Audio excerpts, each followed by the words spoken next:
আপনার কাছে ভোট চাইতে আসবে, আপনি বলবেন আপনি নামাজ পড়েন কিনা আগে তাই বলেন। ভোট চাইতে আসবে, আপনি বলবেন আপনার মুখে লম্বা চাপদারি কোথায় আমাকে বলেন। ভোট চাইতে আসবে, আপনি বলবেন আগামীর 5 বছরে আপনি এই গোদাগাড়ির জন্য কি করবেন আমাকে লিখে দিয়ে যান। ভোট চাইতে আসবে, সোজা ভাষায় বলবা আপনাকে ভোট দিব সম্মানের খাতিরে, স্যালুট মারলাম পা দিয়ে হাত দিয়ে, কিন্তু ভোটে যাওয়ার পরে যদি রূপ চেঞ্জ হয়ে যায়, এখন হাত দিয়ে মারলাম পা দিয়েও মারলাম, রূপ চেঞ্জ হইলে হাত দিয়ে না পায়ের জুতা দিয়ে আপনাকে মারব। ওই সব ধান্দাবাজির সময় শেষ, দেশ পরিবর্তন হয়েছে। আগামীর বাংলাদেশে ক্ষমতার চেয়ারে আমরা কোনো নারীকে আর বরদাস্ত করতে পারবো না। লাস্ট কথা, শেষ কথা, দেখা যাক গোদাগাড়ির মানুষ আমাকে কেমন করে রেসপন্স করতে পারে। আমরা আগামীর সংসদে এমন একজন প্রধানমন্ত্রীকে দেখতে চাই, যেই প্রধানমন্ত্রী চাইলে দেশের জাতীয় সংসদে দাঁড়িয়ে যেমন বক্তব্য দিবে, আমার দেশের প্রধানমন্ত্রী চাইলে ঢাকার জাতীয় মসজিদ বাইতুল মুকাররমে দাঁড়িয়ে জুমার খুতবা দেওয়ার যোগ্যতাও রাখবে। হাত তুলে বলো ঠিক কিনা। আগামীতে নির্বাচন আসছে, নির্বাচন হবে, আমার কোনো অবজেকশন নাই, বাট নির্বাচনে নেতা হবে সে যে কোরআনের পক্ষ হয়ে কাজ করবে। আচ্ছা, আমার ডানে একজন আলেম মুহাদ্দিস বসে আছে, ওনাকে দেখা যায় নাকি যায় না? ওনাকে সহ সবার কাছে আমার একটা প্রশ্ন, বিবেকের কাছে প্রশ্ন।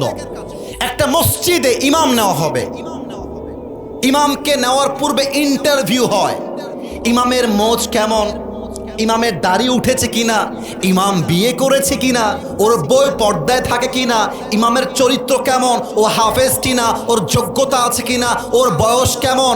ও বাবা, 500 মুসল্লির মসজিদে ইমাম নেওয়ার জন্য এরকম পা ছাটাই জাস্টিফাই হয়, চুল খুলে দেখা হয়, না পারে পায়জামা খুলে দেখবে, এমনও করে অনেক লোকেরা আছে না নাই? বলো বলো। মাত্র 500 লোকের ইমাম নেওয়ার জন্য এত জাস্টিফাই, এত প্রশ্ন, এত ইনভেস্টিগেশন। ভোটের সময় আসলে একজন এমপি যে 3 লাখ মানুষের জন্য কাজ করবে, একটা শহরের জন্য কাজ করবে, সে এমপি গাঞ্জাখোর কিনা, সে এমপি সুদখোর কিনা, সে এমপি ঘুষখোর কিনা, সে এমপি জেনা করেছে কিনা, এটার খবর নেওয়া হয় না। কেন কেন কেন কেন?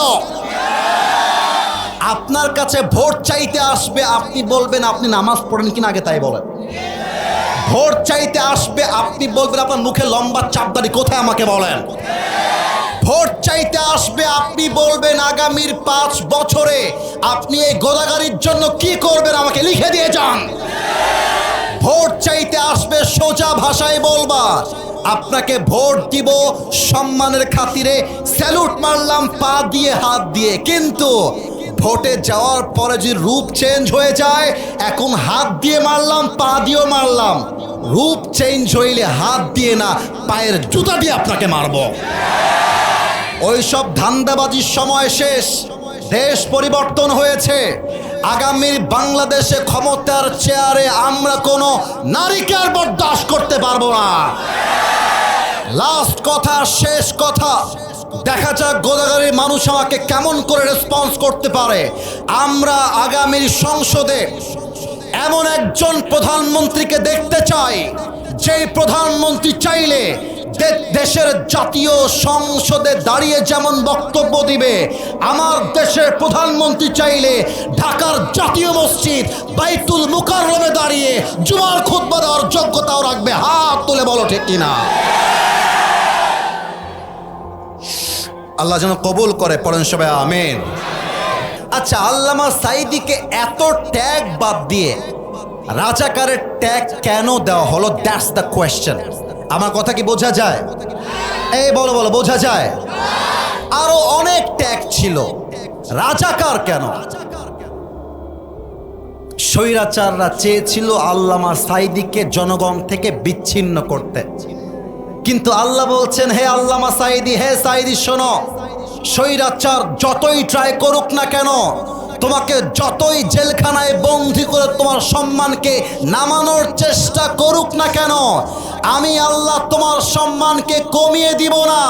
তোমার সম্মানকে আমি আল্লাহ আরশ পর্যন্ত পৌঁছায় দিব, ঠিক কিনা বলে?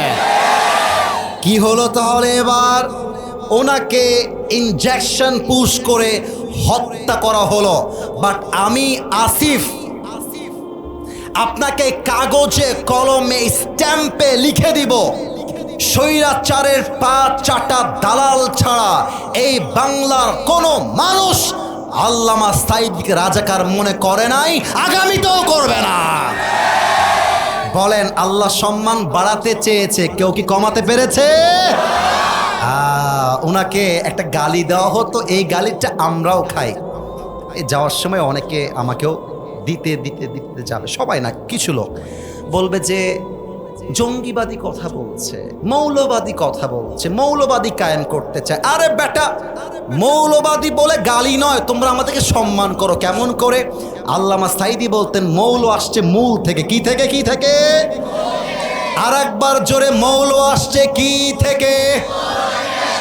মূল মানে কোরআন, মূল মানে হাদিস, মূল মানে আল্লাহ তাআলা, মূল মানে হিজ লাস্ট মেসেঞ্জার মুহাম্মদ সাল্লাল্লাহু আলাইহি ওয়াসাল্লাম।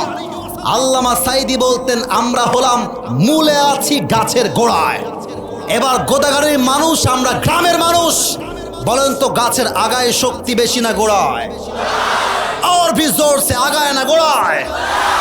উনি বলতেন বাবুরা আগায় আছো, চুপচাপ বসে থাকো, বেশি বাড়াবাড়ি করলে 16 কোটি মানুষ মিলে একটা ঝাঁকুনি মারবে, মামুর বাড়ি দিল্লি গিয়ে পড়বা, দিল্লি গিয়েই তারা পড়েছে। অতএব কপালে আমার সম্মান আল্লাহ লিখে দিয়েছে। তোমার মতো কুদ্দুস, তোমার মতো আর আবাল মার্কা লোক আমার একটা বাঁকা পশমকে সোজা করতে পারবে না। ডক্টর মিজানুর রহমান আজহারি, নামটা নতুন শুনলেন মনে হচ্ছে। চাঁপাইনবাবগঞ্জে এসেছিল না? এটা চাপায়ের মাটি, এটা গোদাগাড়ির মাটি। আমার তো মনে হয় গোদাগাড়ির প্রত্যেকটা যুবক সেই দিন আজহারির মাহফিল শুনতে গিয়েছিল। আর আজহারি সাহেব নিজের মুখে বলেছেন চাপায়ের ইতিহাস পুরো বাংলাদেশের সমস্ত ইতিহাসকে ভেঙে দিয়েছে। আর এই কথা 4 দিন আগে আমি চাপাই নিজে গিয়ে বলে আসছি, কারণ আমি না জানি গোদাগাড়ির মাটি কোন মাটি, আমি না জানি চাপায়ের মাটি কোন মাটি। আর এখানকার মানুষ তো ইসলামের জন্য বুকের তাজা রক্ত দিয়ে শহীদ হওয়ার জন্য প্রস্তুত হয়ে বসে থাকে। আজহারিকে 2020 সালে রাজাকার বলে গো ব্যাক টু মালয়েশিয়া, যাও মালয়েশিয়ায় গিয়ে যা করা করো, বাংলাদেশে ঠাঁই হবে না। এই গোদাগাড়ির যুবক ভাইয়েরা, আজকে যারা মালয়েশিয়া পাঠিয়েছিল তারা আজকে নেই, বাট আমাদের আজহারি বুকের পাটাকে উঁচু করে বাংলার মাটিতে ইসলামের জন্য কাজ করছে, ঠিক কিনা বলো? এটাই কপালের খেলা, এটাই কপাল। আল্লাহ যা লিখে রেখেছে তা হারিয়ে যাবে না, আর আল্লাহ যা লিখে রাখে নাই হাজার চেষ্টা করলেও কেউ তোমাকে তা দিতে পারবে না। এটার নামই ভাগ্য, ঠিক কিনা বলেন?